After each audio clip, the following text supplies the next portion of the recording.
Welcome back to our video demo of our 2008 Maule MX-7-180B. Now let's take a look at the rest of the aircraft. Now let's take a look in the back. This is a really neat thing about this aircraft.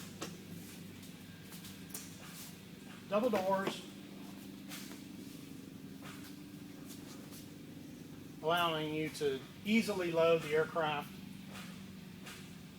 And as I said earlier, if you were to fly the aircraft as a two-place airplane, the rear seat comes out very easily.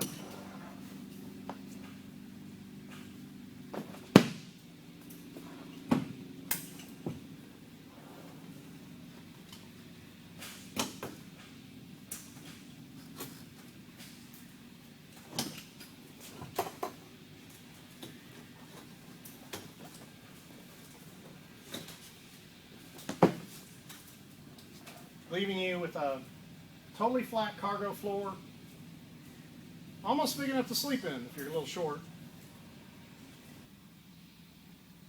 Well, I thought I'd give you an idea of the back seat leg room. I'm 6 foot tall, and I'm seated here in the rear seat. I've got the pilot co-pilot seat set to the normal position for flight for someone my size, and I've got room between my knees and the back of the seat, probably a good 5 inches. And it's quite comfortable. The rear baggage compartment can carry 125 pounds, and it's about twice the size that you would find in, say, the Scout or one of the Cub variants. You can also carry 175 pounds on the floor under the rear seat if you were to remove that seat, and an additional 100 pounds under the co-pilot seat if you pulled those seats out. We also have the greenhouse roof. It really opens up the cockpit, basically from the top of the glare shield all the way back behind your head. You can see straight up as if you're in a helicopter. It's really good for being able to see inside of a turn, and lightens up the cockpit in certain situations during the day. And if you don't like the sun, it's a little too hot, we've got a real nice retractable shade we can pull to block the sun. Now it feels just like a standard cabin. It's a real nice little system.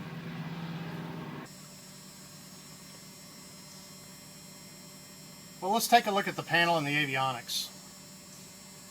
Now, all the models come standard with 6 flight instruments, vacuum gyros, heated pitot tubes, nav antennas, and such to make the aircraft full IFR. And in this particular aircraft, we've got the Garmin GNS 430 WAS package. And let me kind of show you that. Well, we start off here with the PS Engineering PMA-7000B audio panel. That's a real nice audio panel. It's got built-in markers, automatic squelch circuitry, and it's a full 4-place stereo intercom. You have music input both here as well as a jack in the back of the aircraft that can play an iPod through the intercom system. It will auto mute if you receive any transmissions through the radios. It's real nice.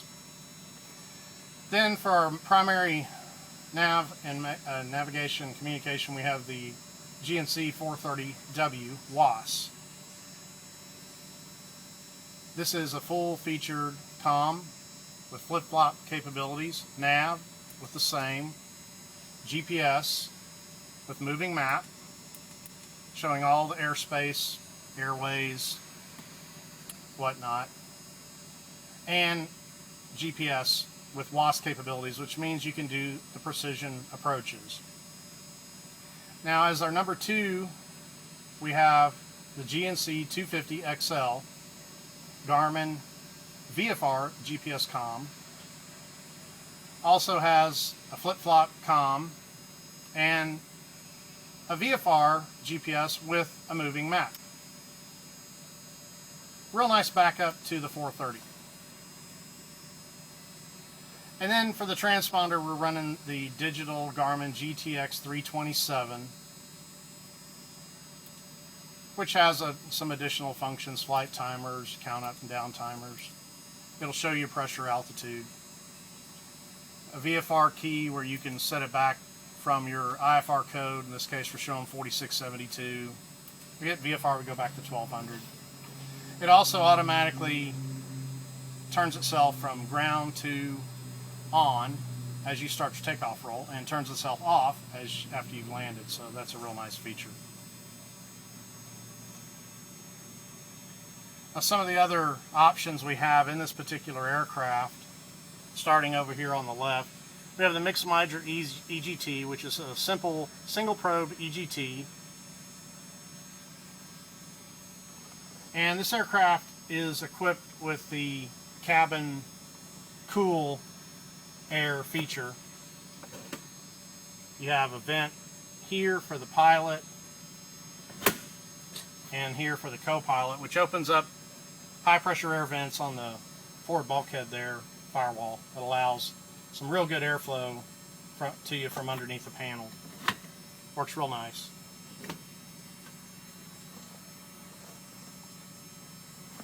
This aircraft, of course, is equipped with dual landing lights, and we also have a taxi light, which we've added to this aircraft, which is real nice. At night, sometimes you don't want all of that glare of the landing lights. You can turn those off, turn on the taxi light, and it illuminates straight out in front of the aircraft. We also have tip strobes. And continuing on over to the right side, standard tachometer, manifold pressure, fuel pressure, and all your standard fuel and engine gauges. Main tanks are here, CHT, oil pressure, oil temp, and amps here. And what we have here are the transfer pumps for the aux fuel system. It's a pretty simple system. The mains, again, are 21.5 gallons a side, and the auxes are 21. You would burn the mains down enough to start accommodating the fuel from the aux tanks, and simply turn on the pumps. You can hear them running there.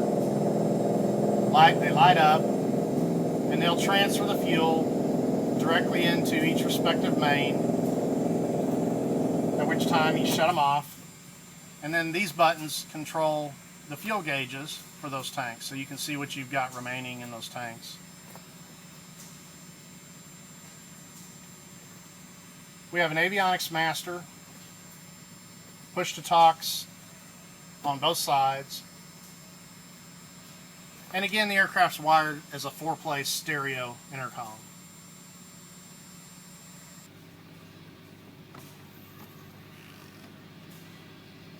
Well, that just about wraps it up for our video demo of the MX-7-180B. There are a couple things I'd like to talk about, though, before I go. Number one, getting back to the useful load. It's just amazing what this aircraft can do. You can put 4 hours of fuel in this airplane and still carry just under 750 pounds in the cabin. That's more useful load than a Scout with no fuel. It's just incredible.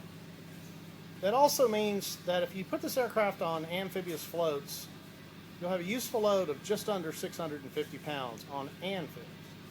It's really hard to get that high of a useful load on any amphibious single-engine aircraft. Well, that's about it. If you have any more questions, feel free to give us a call at 972-392-1234. I think I'm going to go flying. See you later.